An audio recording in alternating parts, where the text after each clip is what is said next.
పోరాడదాం రోస్టర్ పాయింట్లకు వ్యతిరేకంగా పోరాడదాం రోస్టర్ పాయింట్లకు వ్యతిరేకంగా పోరాడదాం ఎస్సీ వర్గీకరణ అంశానికి వ్యతిరేకంగా సవరించాలి ఎస్సీ వర్గీకరణ చట్టాన్ని సవరించాలి రద్దు చేయాలి రోస్టర్ విధానాన్ని తీసుకురావాలి కొత్త రోస్టర్ విధానాన్ని ఖబర్దార్ కాంగ్రెస్ పార్టీ పోరాడదాం ముఖ్యమంత్రి రేవంత్ రెడ్డికి వ్యతిరేకంగా జై మాలా సిరిసిల్ల జిల్లా మాలల ఐక్యవేదిక ఆధ్వర్యంలో ఈరోజు సిరిసిల్ల జిల్లాలో ప్రెస్ మీట్ నిర్వహించడం జరుగుతూ ఉంది. ఈ యొక్క ప్రెస్ మీట్కి రాజన్న సిరిసిల్ల జిల్లా నుంచి వచ్చిన 2 నియోజకవర్గాలకు సంబంధించినటువంటి నాయకులందరికీ కూడా మండల్ డివిజన్ నాయకులందరికీ కూడా పేరు పేరున ప్రత్యేకమైనటువంటి జై భీమ్. ముఖ్యంగా ఈరోజు ప్రెస్ మీట్కి ప్రధాన కారణం ఏంటంటే తెలంగాణ రాష్ట్ర ప్రభుత్వము సుప్రీంకోర్టు గైడ్లైన్స్ వచ్చిన తర్వాత రేవంత్ రెడ్డి గారు ఎస్సీ వర్గీకరణ అనే చట్టాన్ని తీసుకురావడం జరిగింది. సుప్రీంకోర్టు గైడ్లైన్స్ లో ఏం చెప్పిందంటే 59 కులాలుగా ఉన్నటువంటి ఎస్సీలలో ఏ కులము అభివృద్ధి చెందింది, ఏ కులం వెనుకబడి ఉంది, వెనుకబడ్డటువంటి కులాలకి ఎక్కువ రిజర్వేషన్ ఇచ్చి అభివృద్ధి చెందినటువంటి కులాలకు తక్కువ రిజర్వేషన్ ఇవ్వాలి, అదేవిధంగా జనాభా లెక్కలు కూడా తీసుకోవాలి, ఎంపైరికల్ డాటాతో పాటుగా ఇందులో ఉన్నటువంటి అభివృద్ధి చెందినటువంటి వాళ్ళని ఒక క్రైటీరియా చేయాలని చెప్పేసి అని సుప్రీంకోర్టు గైడ్లైన్ చేస్తే ముఖ్యమంత్రి రేవంత్ రెడ్డి గారు అవగాహన రాహిత్యంతో 3 గ్రూపులుగా చేసిన గ్రూప్ 1, గ్రూప్ 2, గ్రూప్ 3 అని గ్రూప్ 1లో 15 కులాలని, గ్రూప్ 2లో 18 కులాలని, గ్రూప్ 3లో 26 కులాలను పెట్టి ఆ రిజర్వేషన్ కేటగిరీలో గ్రూప్ 3లో ఉన్న 26 కులాలు మాలలతో పాటు ఉన్న 25 కులాలకి 5% రిజర్వేషన్ ఇచ్చి రోస్టర్ విధానం అంటే ఈ రాష్ట్ర ప్రభుత్వము ఉద్యోగాలకు సంబంధించినటువంటి ఒక రోస్టర్ విధానాన్ని తీసుకొచ్చింది. అది 100 రోస్టర్ పాయింట్లు. ఆ 100 రోస్టర్ పాయింట్లలో మాల సామాజిక వర్గానికి సంబంధించిన 25 కులాలతో కలుపుకుంటే వాళ్ళకి ఉద్యోగ నోటిఫికేషన్లు ఇప్పటి వరకు రాష్ట్ర ప్రభుత్వము 14 నోటిఫికేషన్లు వేసింది. ఆ 14 నోటిఫికేషన్లలో మాల సామాజిక వర్గానికి వచ్చిన ఉద్యోగాలు ఎంత అంటే 2, 3, 4, 5 తప్ప ఈ మాల సామాజిక వర్గంతో పాటు 25 కులాలు రిజర్వేషన్ కోల్పోయాయి. రిజర్వేషన్ల దేశంలో ఈరోజు రిజర్వేషన్ కోల్పోయిన కమ్యూనిటీ ఈ రాష్ట్రంలో ఉంది అంటే ఎవరైనా ఉన్నారంటే అది మాల కమ్యూనిటీ. అందులో భాగమే ఈరోజు 100 రోస్టర్ పాయింట్లలో మాల సామాజిక వర్గానికి వచ్చిన రోస్టర్ ఉద్యోగాలు ఎన్ని అంటే 5. 100లో 5 అంటే 95 ఉద్యోగాలను కోల్పోయినటువంటి పరిస్థితి. అంటే ఈరోజు ఓపెన్లో 28 రోస్టర్లు ఉంటాయి. ఆ ఓపెన్లో ఉన్న 28 రోస్టర్లు, అదేవిధంగా బీసీలకు కూడా 28 రోస్టర్లు ఉంటాయి. కానీ మాల సామాజిక వర్గానికి సంబంధించిన దాంట్లో వీళ్ళకి 5 రోస్టర్ పాయింట్సే ఉంటాయి. అంటే 22 లోపు ఒక్క ఉద్యోగం కూడా రానటువంటి పరిస్థితి ఉంది. 50 లోపు ఇట్లా తీసుకుంటే ఈ రోస్టర్ విధానంలో మిగతా బీసీలు ఏలకు వాళ్ళకు 7 రోస్టర్ పాయింట్లు ఉన్నాయి, ఎస్టీలకు 5 ఉన్నాయి, ఈడబ్ల్యూఎస్ వాళ్ళకి 5 ఉన్నాయి, బీసీబీ వాళ్ళకి 4 ఉన్నాయి, బీసీడీ వాళ్ళకి 3 ఉన్నాయి. ఈరోజు మాల కమ్యూనిటీకి ఎస్సీలో ఉన్న గ్రూప్ 3 వాళ్ళకు 2 ఉండేటువంటి పరిస్థితి ఉంది. దీన్ని ఈ చేసిన అశాస్త్రీయమైనటువంటి వర్గీకరణ చట్టాన్ని రద్దు చేయాలి, రోస్టర్ విధానాన్ని కూడా రద్దు చేయాలని చెప్పేసి అని ఈరోజు మా మాలల ఐక్యవేదిక ఆధ్వర్యంలో మేమందరం రాష్ట్ర వ్యాప్తంగా 1.5 ఇయర్గా ఈ రాష్ట్ర ప్రభుత్వాన్ని దృష్టికి తీసుకెళ్ళినాం. ముఖ్యంగా ముఖ్యమంత్రి రేవంత్ రెడ్డి గారు కానీ, అదేవిధంగా బట్టి విక్రమార్క గారు కానీ, వాళ్ళ కమిటీ కానీ నిమ్మకు నీరెత్తినట్టు వ్యవహరించడం వల్ల 14 నోటిఫికేషన్లో మాల సామాజిక వర్గం ఉద్యోగాలు కోల్పోయింది. ఈరోజు 4th class social welfare admission నుంచి పిహెచ్డి వరకు ఈ యొక్క విద్యార్థులకు ఉద్యోగ అవకాశాలు లేకుండా పోయినాయి. అందుకే ఈరోజు మాల సంఘాల జేఏసీగా నేను ఒకటే డిమాండ్ చేస్తూ ఉన్నాను. మీరు సుప్రీంకోర్టు గైడ్లైన్స్ను పాటించి ఉంటే 59 కులాలని అత్యంత వెనుకబడ్డ వాళ్ళు, మధ్యస్థంగా అభివృద్ధి చెందిన వాళ్ళు, అత్యంత అభివృద్ధి చెందిన వాళ్ళని ఒక కేటగరైజేషన్గా మీరు 3 కేటగిరీలు చేసి ఉంటే ఈ దళితులందరూ ఐక్యంగా ఉండేవాళ్ళు. అత్యంత ఉద్యోగ కల్పనలో ముందున్నటువంటి వాళ్ళకు కూడా వాళ్ళకు తక్కువ ఇచ్చి అత్యంత వెనుకబడ్డ వాళ్ళకి ఎక్కువ ఇవ్వడం వల్ల సామాజిక న్యాయం ఒక శాస్త్రీయంగా జరిగి ఉండేది. కానీ ఓటు బ్యాంకు రాజకీయాల కోసం రేవంత్ రెడ్డి గారు చేయడం వల్ల ఈరోజు మాల కమ్యూనిటీ నష్టపోయింది. ఎందుకంటే ఉద్యోగాలలో రాష్ట్ర స్థాయి ఉద్యోగులు ఉంటాయి, జోన్ ఉద్యోగాలు ఉంటాయి, మల్టీ జోనల్ ఉద్యోగాలు ఉంటాయి, డిస్టిక్ ఉద్యోగాలు ఉంటాయి, జిల్లాల వారీగా ఉద్యోగాలు ఉంటాయి. ఈ జిల్లాల వారీగా ఉద్యోగాలలో వీళ్ళు చేసిన వర్గీకరణ వల్ల మహబూబ్ నగర్లో మాదిగానే నష్టపోయిండు, ఆదిలాబాద్లో మాలనే నష్టపోయిండు. ఇట్లా జిల్లాలో ఒక కమ్యూనిటీ ఎక్కువ తక్కువ ఉండడం వల్ల ఈ రిజర్వేషన్లో అసమ్మతులత ఉండడం అనేటువంటిది జరుగుతూ ఉంది. మేము ఈరోజు యావత్ తెలంగాణలో ఉన్నటువంటి మాల సమాజంగా ముఖ్యంగా రాజన్న సిరిసిల్ల జిల్లా నుంచి ఒకటే డిమాండ్ ముఖ్యమంత్రి గారికి, కాంగ్రెస్ పార్టీకి చెప్తా ఉన్నాం. మీరు చేసిన ఆశాస్త్రీయ వర్గీకరణ చట్టాన్ని పునర్పరిశీలన చేయాలని చెప్పేసి, రద్దు చేయాలని చెప్పేసి, రోస్టర్ విధానాన్ని మళ్ళీ రద్దు చేసి కొత్త రోస్టర్ విధానాన్ని, కొత్త రిజర్వేషన్ క్రైటీరియాని తీసుకురావాల్సిన అవసరం ఉందని చెప్పేసి ఈ రాష్ట్ర ప్రభుత్వానికి మేము డిమాండ్ చేస్తూ ఉన్నాం. మేము ఇప్పటికే దాదాపుగా తెలంగాణ వ్యాప్తంగా అన్ని జిల్లాలలో కూడా ప్రెస్ మీట్లు, సదస్సులు, రౌండ్ టేబుల్ కాన్ఫరెన్స్ రూపంలో తీసుకొచ్చాం. ఈ రాష్ట్ర ప్రభుత్వం దృష్టిలో ఉంది.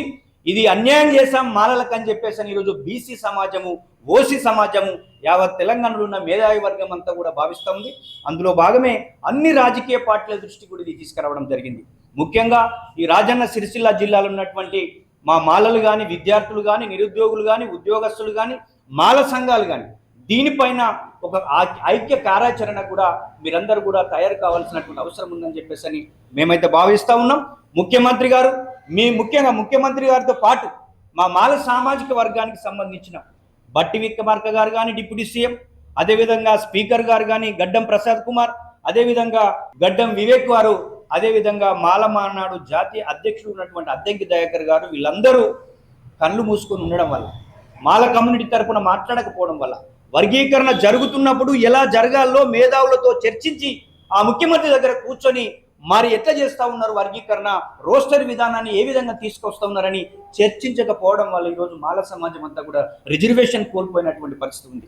అందుకే మేము అన్ని ఎస్సీ కులాలకి, బీసీ కులాలకి చైతన్యం చేసినటువంటి మాల కమ్యూనిటీగా ఈరోజు ఎస్సీ 59 కులాలకు నాయకత్వం వహించి అన్ని రంగాల్లో సమాన అవకాశాలు ఉండాలని కొట్లాడినటువంటి మాల కమ్యూనిటీ తమ కులాన్ని అస్తిత్వం కోసం, ఆత్మగౌరవం కోసం ఈరోజు ప్రశ్నించాల్సిన సందర్భం ఏర్పడిందని చెప్పేసి నేనైతే తెలియజేస్తా ఉన్నాను. ముఖ్యమంత్రి గారు కానీ, కాంగ్రెస్ పార్టీ కానీ యుద్ధ ప్రాతిపాదికన ఈ యొక్క ఎస్సీ వర్గీకరణ చట్టంలో లోపాలు సవరించి రోస్టర్ విధానాన్ని మార్చకపోతే తెలంగాణ వ్యాప్తంగా మాలల మహోద్యమానికి పిలుపునిస్తామని చెప్పేసి గుర్తు చేస్తూ ఉన్నాం. అందులో భాగమే డిసెంబర్ 1న మేము అక్కడ హైదరాబాద్లో పెద్ద పెరేడ్ గ్రౌండ్లో సభను నిర్వహించినాం. మరి మళ్ళొక్క సభ ఆ విధంగా నిర్వహించడానికి, కాంగ్రెస్ మీద యుద్ధం ప్రకటించడానికి కూడా మాల యువత, విద్యార్థులు, మా మాల ప్రజలందరూ సిద్ధంగా ఉంటారని, మీరు చేసిన కాంగ్రెస్ పార్టీ ఆ రోస్టరు విధానాన్ని, ఆ యొక్క వర్గీకరణ చట్టాన్ని సవరించాలని చెప్పేసి డిమాండ్ చేస్తూ ఈరోజు రాజన్న సిరిసిల్ల జిల్లాకు రావడం జరిగింది. ఈ రాజన్న సిరిసిల్ల జిల్లాలో ఉన్నటువంటి 2 వెమ్లవాడ, సిరిసిల్ల నియోజకవర్గానికి సంబంధించిన మా జిల్లా నాయకత్వం, మా డివిజన్ నాయకత్వం, మండల నాయకత్వం అంతా కూడా రావడం జరిగింది.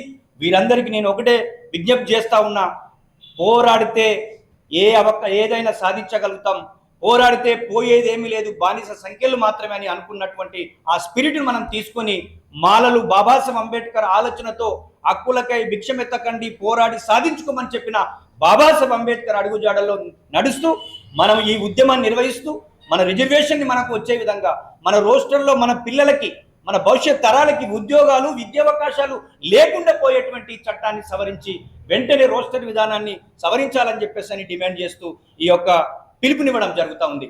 అందులో భాగమే ఈరోజు మేము ఈ యొక్క సిరిసిల్ల జిల్లాలో ఉన్న వాళ్ళందరూ కూడా పిలుపునిస్తూ ఇది మహా ఉద్యమంగా మార్చాలని, ఈ యొక్క కాంగ్రెస్ పార్టీ మెడలు వంచి మనం రిజర్వేషన్ సాధించుకుందామని చెప్పేసి విజ్ఞప్తి చేస్తా ఉన్నాం. సిరిసిల్ల మాల ఐక్యవేదిక అందరికీ పేరు పేరున జైబులు తెలియజేస్తూ, ఈరోజు తెలంగాణ రాష్ట్రంలో ఎస్సీ క్లాసిఫికేషన్ మరియు రోస్టర్ పాయింట్ విధానం వల్ల ఎక్కువగా నష్టపోతున్నది, ప్రభావితమవుతున్నది మా మాల సామాజిక వర్గ విద్యార్థులు, నిరుద్యోగులు, ఉద్యోగస్తులు. ఈ సమస్య మా విద్యార్థులది, నిరుద్యోగులది. ఇప్పటికీ 2 సంవత్సరాల్లో 14 ఉద్యోగ నోటిఫికేషన్లు వచ్చినాయి, రెగ్యులరు 6 కాంట్రాక్ట్ ఉద్యోగ నోటిఫికేషన్లు వచ్చినాయి. వాటిలో మా యొక్క షేర్ అనేది 0. అంటే ఇప్పటి వరకు మాకు ఎటువంటి ప్రాతినిధ్యం లేదు. అందులో 2 సంవత్సరాలకు అకాడమిక్ సంబంధించి, అడ్మిషన్కు సంబంధించి ఇది 2వ సంవత్సరం నోటిఫికేషన్ వచ్చింది. 2వ సంవత్సరానికి బీఈడి ఇంజనీరింగ్ ఇంజనీరింగ్ సీట్లతో ఇప్పుడు స్టార్ట్ అయినాయి. మొన్న దోస్తుతో మొదలు పెడితే 5వ తరగతి గురుకులాల నుంచి మొదలు పెడితే దోస్తులో డిగ్రీ, పీజీ, పిహెచ్డి, ఇంజనీరింగ్, రాబోయే ఎంబీబీఎస్ సీట్లలో కూడా పోయినసారి సగానికి సగం సీట్లు మేము కోల్పోయినాం. ఈరోజు కూడా అదే అన్యాయం జరుగుతూ ఉన్నది. ఇప్పటికి నేను మరొకసారి మా రాజన్న సిరిసిల్ల జిల్లాలో ఉన్న ప్రతి ఒక్కరికి పేరు పేరున తెలియజేసేది ఏంటంటే, ఈ తెలంగాణ రాష్ట్రంలో ఉన్న మా విద్యార్థులం, నిరుద్యోగులం నష్టపోతున్నాం. ఎందుకంటే ప్రతి ఇంట్లో మీ అన్నో, మీ చెల్లో, మీ కొడుకో, మీ అక్కో, మీ తమ్ముడో, ప్రతి ఒక్కరు మీ ఇంట్లో విద్యార్థులు ఉన్నారు, నిరుద్యోగులు ఉన్నారు, ఉద్యోగానికి ప్రిపేర్ అవుతున్న వాళ్ళు ఉన్నారు, ఉద్యోగం చేసేవారు ఉన్నారు. ఉద్యోగం చేసిన వారికేమో ఇప్పుడు ప్రమోషన్లు లేవు, ఉద్యోగం చేద్దామంటే నోటిఫికేషన్లు లేవు. నోటిఫికేషన్లు వచ్చినా కూడా మా మాల సామాజిక వర్గానికి 0 ఉన్నది. అసలు ఉద్యోగం రావాలంటే ముందు చదువుకోవాలి. ఆ చదువుకుందామంటే మాకు అడ్మిషన్లలో మా ప్రాతినిధ్యం పూర్తిగా పడిపోయింది. అందుకే నేను మరొకసారి ఈ రాజన్న సిరిసిల్ల ప్రజలకు పేరు పేరున మరొకసారి మా మాల సామాజిక వర్గానికి తెలియజేసేది ఏంటంటే, ఈ రాజన్న సిరిసిల్ల నుంచే మా 18 సంవత్సరాలు నిండిన విద్యార్థి నుంచి 40 ఏళ్ళ వరకు ఉద్యోగాలకై ఎవరైతే పోయి చదువుతున్నారో, పోటీ పరీక్షలకు ప్రిపేర్ అవుతున్నారో వారందరికీ నేను పేరు పేరున మరొకసారి తెలియజేస్తా ఉన్నా. ఈ రోజు నుంచే మనం గనక కాంగ్రెస్ ప్రభుత్వానికి కానీ తెలంగాణ రాష్ట్రంలో మన ఎస్సీ వర్గీకరణ చేసి రోస్టర్ పాయింట్ను తీసుకొచ్చి మనకు 21 రోస్టర్ పాయింట్, 22వ రోస్టర్ పాయింట్ని కేటాయించిన మన జీవితాలను ఆగమ్య గోచరం చేసి మన అస్తిత్వాన్నే పూర్తిగా లేకుండా చేస్తున్న ఈ కాంగ్రెస్ పార్టీకి బుద్ధి చెప్పాలి. హక్కులకై మనం పోరాటం చేయకపోతే మన విద్యార్థి సమస్యల పైన ఇది మన బాధ్యత. మన యువకులది, మన నిరుద్యోగుల సమస్య ఇది ఉద్యోగస్తుల సమస్య కూడా. ఉద్యోగస్తులు చైతన్యమయ్యారు. ఇప్పుడు ఉద్యోగస్తులు కూడా గ్రామాన ఉన్న ఈ విద్యార్థులను, నిరుద్యోగులను చైతన్యం చేసి కాంగ్రెస్ ప్రభుత్వం పైన ఖచ్చితంగా ఒక యుద్ధాన్ని, ఒక పోరాటాన్ని చేయాల్సిన బాధ్యత మనందరి పైన ఉన్నది.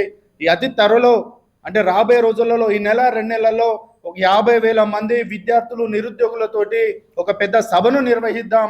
అది రాజన్న సిరిసిల్ల నుంచే చాలా మంది, వేలాది మందిగా తరలి రావాల్సిన బాధ్యత మీపై ఉన్నది. విద్యార్థులుగా, నిరుద్యోగులుగా మనం ఈ సభను సక్సెస్ చేసి మన ఐక్యతను, మన యొక్క చైతన్యాన్ని, మన హక్కులను కాంగ్రెస్ ప్రభుత్వం నుంచి గుంజుకోవాల్సిన బాధ్యత మన అందరిపైన ఉన్నది. వేడుకుంటే హక్కులు రావు. ఇప్పుడున్న పరిస్థితులలో మనం గుంజుకోవాలి. మనం గుంజుకుంటేనే మన హక్కులు మనకు వస్తాయి. దానికి అన్నిటికీ మనం అందరం సిద్ధం కావాలి. లేని ఉద్యోగాల గురించి ఎవరైతే పోటీ పడుతున్నారో మన హక్కుల గురించి కూడా అదే విధంగా మనం ముందుకు రావాల్సిన బాధ్యత మనందరిపైన ఉన్నదని చెప్పి మరొకసారి తెలియజేస్తా ఉన్నా. మరొకసారి ఇక్కడికి వచ్చిన మా పెద్దలందరికీ సవినయంగా తెలియజేసేది ఏంటంటే, గ్రామాన ఉన్న మా విద్యార్థులను, నిరుద్యోగులను కూడా చైతన్యం చేయాల్సిన బాధ్యత మనపై ఉన్నది. మేము కూడా వస్తాం. అందరం కలిసి ఒక మహా ఉద్యమాన్ని ఏర్పాటు చేయడానికి మనం అందరం కలిసికట్టుగా పనిచేయాల్సిన అవసరం ఉందని మరొకసారి తెలియజేస్తా ఉన్నా. జై భీమ్.